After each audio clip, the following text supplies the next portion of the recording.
Buenas noches. Quiero esta vez compartir con todos ustedes los avances de mi investigación en torno a una filosofía de la cultura crítica. En términos generales, el proyecto está planteado para ser expuesto en 5 sesiones.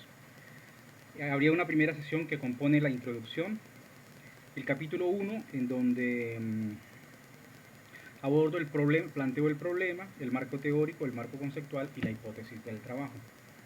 En el capítulo 1 me ocupo de presentar que alrededor de la vida sexual existen juicios problemáticos y argumentos inválidos, de los cuales no somos plenamente conscientes.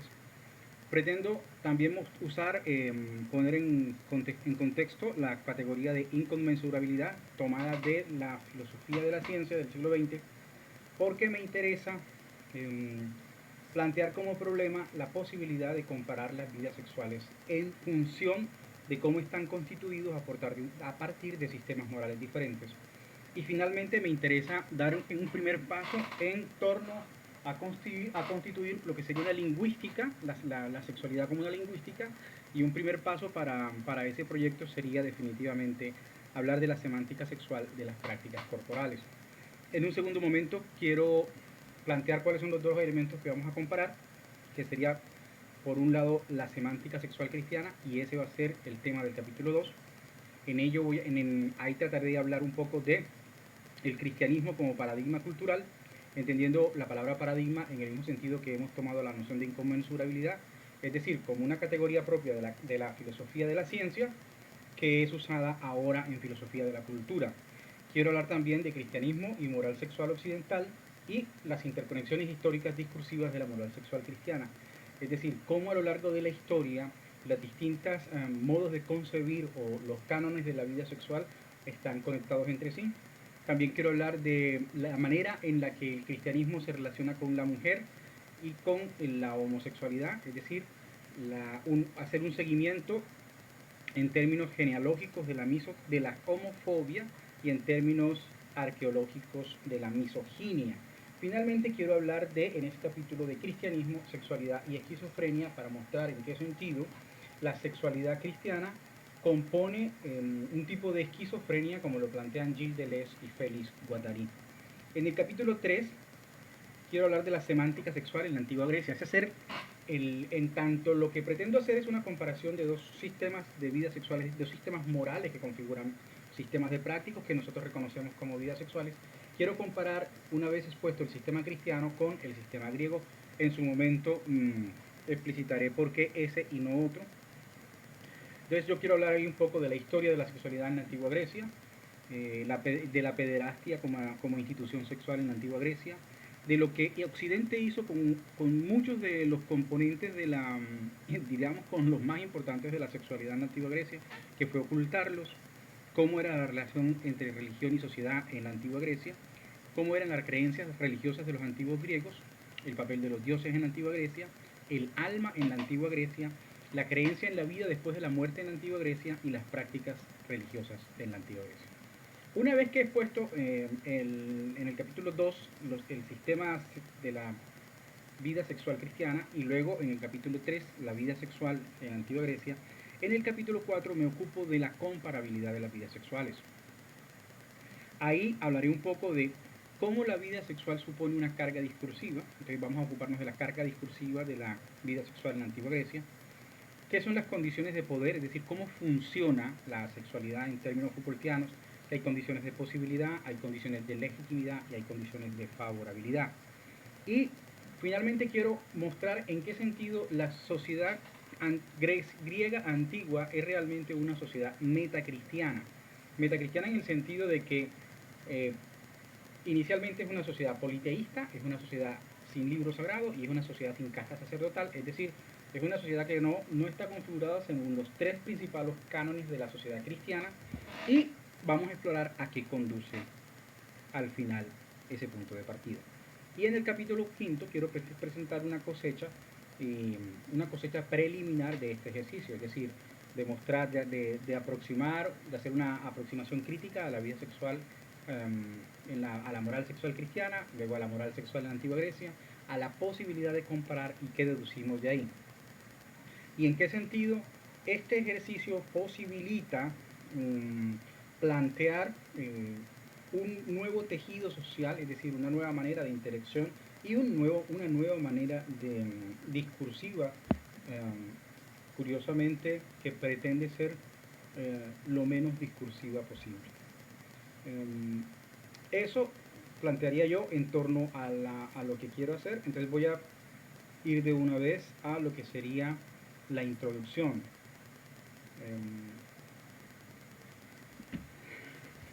Occidente ha tenido detractores que han señalado el quid de una ficción, como Nietzsche, los momentos finales de una civilización como cualquier otra, como Spengler, e incluso manifestado el más contraevidente rechazo cuando todo parecía estar en el mejor momento posible, como Rousseau. El ilustrado disidente pensaba que la cultura que se constituyó despojando al hombre de su característica más propia, la libertad, solo ha conducido a producir esclavos. Esclavos condenados a no decir lo que piensan, a fingir, a callar, a vivir entre vanidades que se resisten a alimentar el fuego de una hoguera liberadora de mil y una ficciones naturalizadas por la verdad.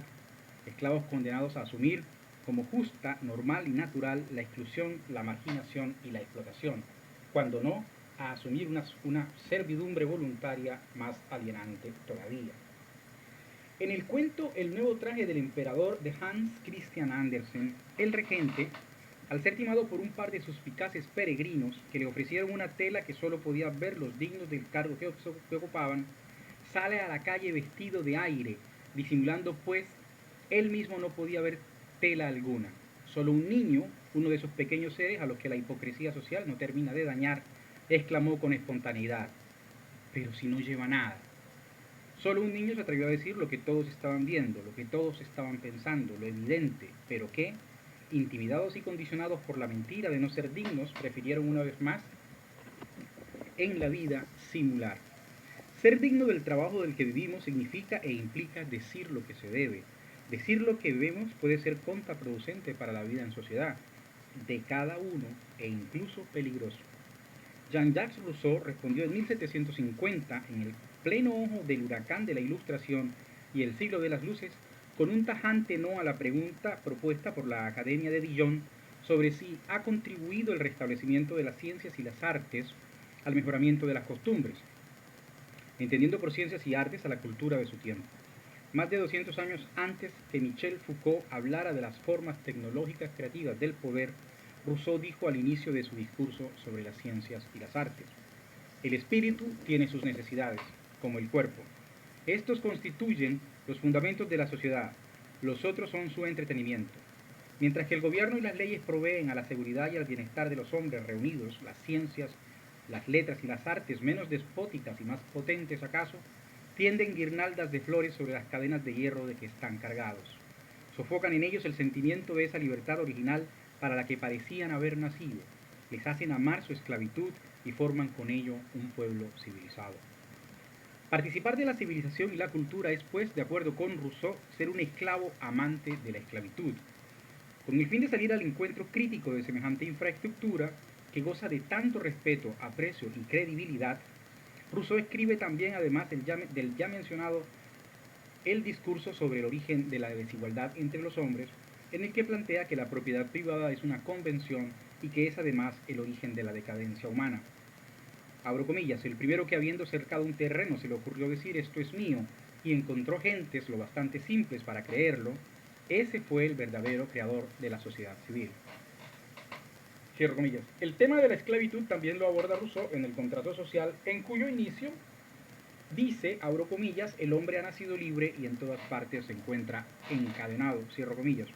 Y finalmente, en su obra más preciada, Emilio, en la que se ocupa del tema de la relación entre el individuo y la sociedad, evaluado en el escenario de la educación de una nueva clase de hombre.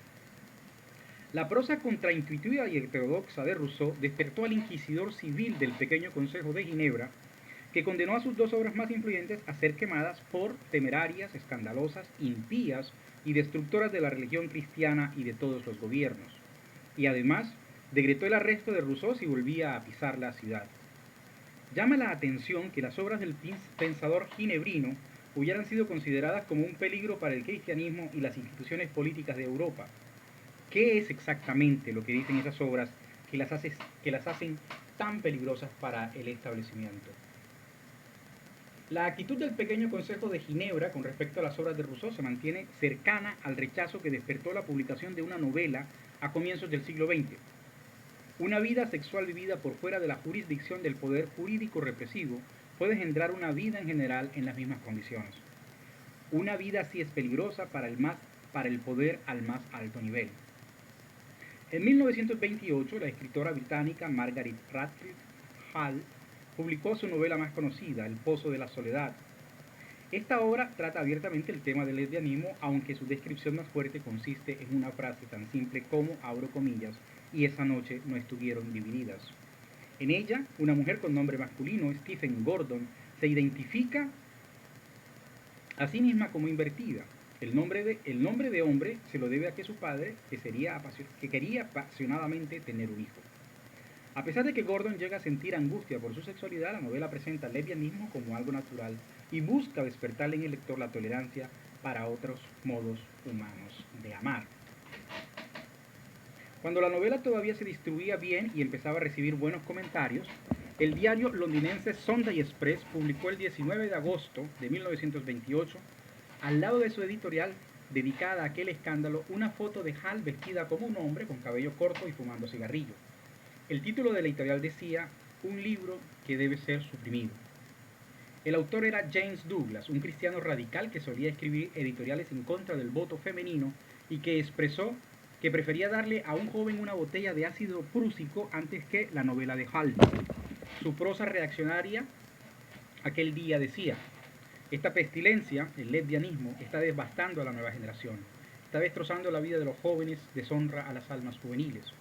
El Pozo de la Soledad es una obra provocativa e insidiosa, de súplica destinada a convertir la decadencia pervertida en un martirio infligido por una sociedad cruel a estos marginados, arrojando un velo de sentimientos sobre su depravación. Incluso sugiere que su autodegradación es inevitable porque no pueden salvarse a sí mismos. Si el cristianismo no destruye esta doctrina lo destruirá, junto con la civilización edificada sobre las ruinas del paganismo.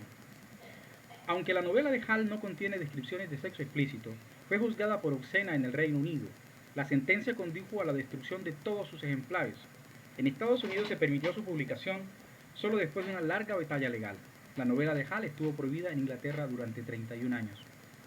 En la Edad Media, lo que originalmente había sido una visión campesina de conjuros y maleficios pasó a ser brujería en manos de la Inquisición. Con el Maleus Maleficarum se convirtió a la brujería en una conspiración diabólica para derribar el cristianismo. En el siglo XX no fue la brujería la amenaza que se cernió sobre el cristianismo. Esta vez fue la homosexualidad. La brujería, las críticas a las ciencias y las artes y las sexualidades marginales vividas con libertad coinciden en su capacidad para desestabilizar una civilización entera. La pregunta que se sigue de inmediato es ¿por qué? Rousseau desdobla la cultura y la civilización en artes, ciencias y letras. En términos contemporáneos, podemos desdoblar la cultura occidental en tres grandes componentes: el cristianismo religioso y moral, la racionalidad filosófica, científica, tecnológica y la trilogía económico-política que componen el capitalismo, el socialismo y la democracia. Cada uno de esos componentes, a su vez, ha tenido contestatarios de primera línea. Spinoza y Nietzsche son grandes críticos de la religión y la moral occidental. Horkheimer, Adorno y Feyerabend, grandes críticos de la racionalidad. Un párrafo de Nietzsche, por ejemplo, ilustra el desengaño que produjo una fe excesiva en la racionalidad científica. Sobre tres errores en los últimos siglos ha progresado la ciencia, ya que porque de ella se esperase comprender mejor la verdad y la sabiduría de Dios, este fue el principal motivo en la mente de los grandes sabios ingleses, como Newton, ya porque se creyese en la utilidad intrínseca del conocimiento y sobre todo en la existencia de una íntima relación entre moral, la ciencia y la felicidad, que fue el principal motivo en las mentes de los grandes pensadores franceses como Voltaire, o bien porque la ciencia creíase poseer y amar algo desinteresado, inofensivo, que se basta a sí mismo. Algo inocente en lo que los malos instintos del hombre no tenían participación alguna, que fue el motivo principal en la mente de Spinoza, que como conocedor se juzgaba divino. Luego el adelanto se debió a estos tres errores.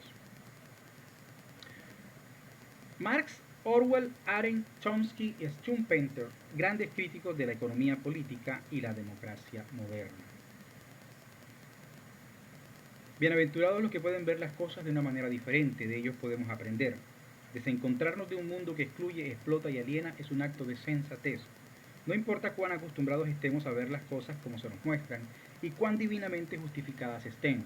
Acostumbrarse al mal es perjudicial. Quemar viva a una mujer después de torturarla hasta que hubiese confesado su alianza con Satanás y castrar a los niños del coro para mantener sus voces tiernas antes que permitir que las niñas y las mujeres canten en la iglesia son prácticas atroces de una civilización dotada de una gran capacidad de cometer atrocidades. Tristemente, los movimientos revolucionarios contestatarios con pretensiones libertarias han devenido en fenómenos como la Unión Soviética de Stalin, la Camboya de Pol Pot y la Corea del Norte de los Kim.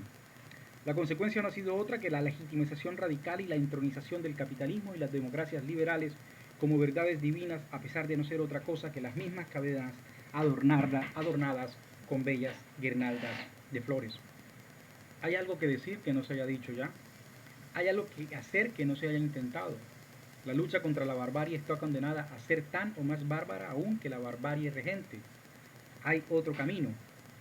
Durante 3000 años, Egipto fue la mayor civilización del planeta. De aquellas gloriosas épocas solo nos quedan las pirámides y el libro de los muertos.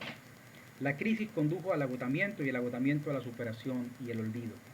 En el siglo XX, la implementación de las ideas de Carlos Marx se consolidó como contrapeso global al capitalismo occidental y en poco menos de 100 años había llevado su evangelio materialista a casi la mitad de la población del globo. Aún así, a partir de 1989 y 1991, aquel escenario fue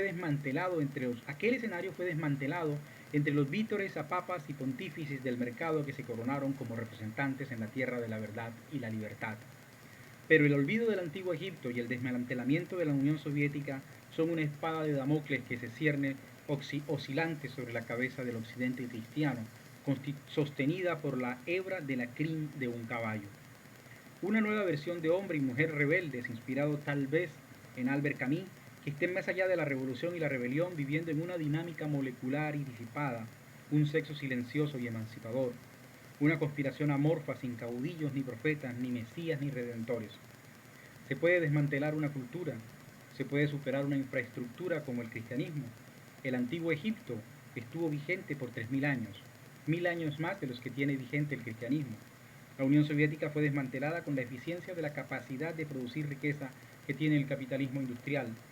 Ergo, es posible. La historia de las religiones nos enseña sobre la muerte de los dioses inmortales y espirituales, los dioses todopoderosos, que viven en los cielos, mueren cuando son olvidados, porque los que un día les ofrecieron sacrificios, o también cuando son reemplazados por dioses más benignos. Este ensayo pretende tejer una trenza con el entrecruzamiento de tres grandes exploraciones discursivas. La primera es usar los conceptos y las teorías de la filosofía de la ciencia en el siglo XX, de corte historicista, para una evaluación de la comparabilidad de dos formas de sexualidad diferentes, la cristiana y la de la antigua Grecia. Existen coincidencias entre los problemas y las investigaciones sobre la vida sexual y los de la filosofía de la ciencia. Las dinámicas históricas que reconfiguraron en la modernidad la vida sexual en Occidente guarda cierta analogía con las fuerzas sociales del ambiente absolutista en el que Galileo transformó la investigación de la naturaleza.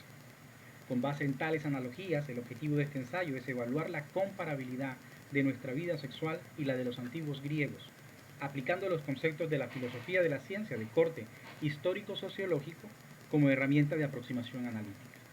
Kuhn dijo que si hubiera leído a Foucault no había escrito La estructura de las revoluciones científicas, su obra más influyente.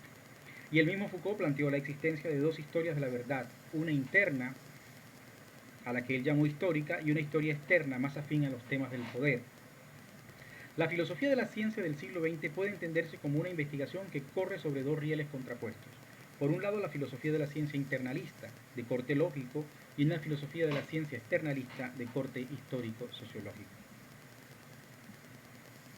Replicando el uso que Platón hace en sus diálogos del relato mítico, hacemos también aquí uso de la literatura y no del archivo histórico como discurso que aprehende la intimidad de las estructuras y las infraestructuras de la sociedad en cada época, y funciona como fuente en la que legitimar y argumentar la reflexión. Y tercero, damos un primer paso en la comprensión estructuralista de la vida sexual, esto es, un primer paso a la hora de entender la sexualidad como un lenguaje.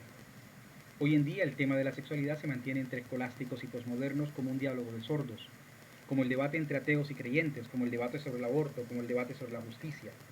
Los diálogos de sordos pueden ser comprendidos como una muestra más de que el atrincheramiento desde el que se defienden visceralmente algunas creencias no solo evidencia el encuentro de racionalidades múltiples, sino que además también son la manifestación de la necesidad de una política de la convivencia en la diversidad y una ética de las creencias. Para los temas de un paradigma científico, inconmensurabilidad semántica y comparabilidad teórica, seguimos aquí las obras de Thomas Kuhn, Ana Rosa Pérez Ranzans y Paul Hoyningen. El rastreo del tema de la moral sexual cristiana remite en primera instancia a cuatro grandes figuras del cristianismo institucional: Pablo de Tarso, Agustín de Hipona, Tomás de Aquino y Karol Joseph Wojtyla.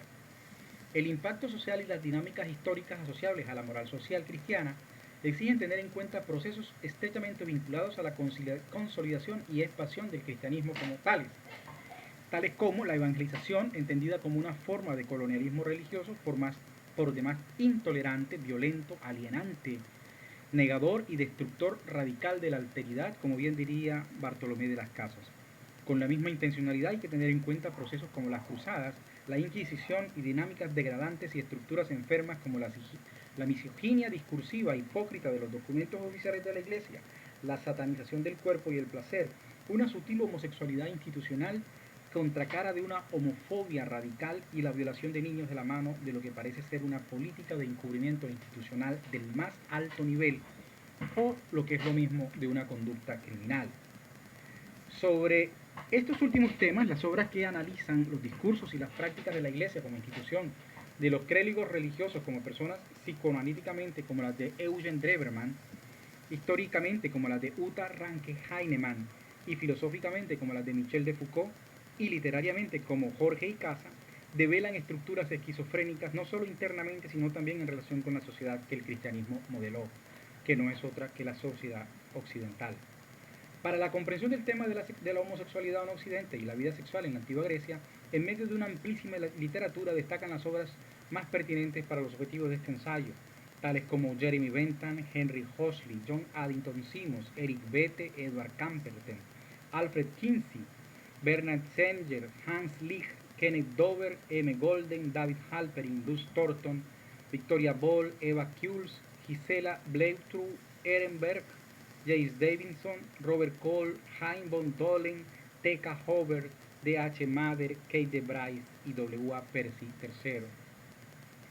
En el capítulo 1 abordaremos el tema de la pederastia en la antigua Grecia. En el capítulo 2 ponemos en contexto la noción de inconmensurabilidad semántica, tal y como fue planteada por Thomas Kuhn, al intentar comparar la física de Galileo y Newton con la física de Aristóteles. En el capítulo 3 mostramos en qué sentido cada sociedad, de acuerdo con un sistema de valores hegemónico, configuran la semántica de las prácticas corporales que clasifica como sexuales. En el capítulo 4 mostramos cómo Occidente, de acuerdo con la moral sexual cristiana, modificó una sexualidad patriarcal, falocéntrica, misógina, homofóbica y esquizofrénica. En el capítulo 5 mostramos cómo la sociedad griega antigua hizo lo propio con base en un sistema de valores y principios y creencias diferentes al cristiano, igualmente patriarcal y misógino, pero liberado de la homofobia que ha caracterizado a las sociedades cristianas. En el capítulo 6 mostramos en qué sentido son inconmensurables las semánticas sexuales cristianas y la de la antigua Grecia, y por qué nuestros juicios y razonamientos morales cristianos sobre otras sexualidades son problemáticos e inválidos. Finalmente, en el capítulo 7 esbozamos una salida diferente tanto al dogmatismo cristiano y el relativismo postmoderno que permita adoptar una postura sensata frente a aquello que en personas y sociedades lastima, daña y destruye. Esa sería la introducción a nuestro trabajo. Entonces, lo que vamos a hacer en los siguientes encuentros que podamos tener es ir recorriendo cada uno de estos capítulos. Espero que nos podamos ver prontamente entonces. Buenas noches.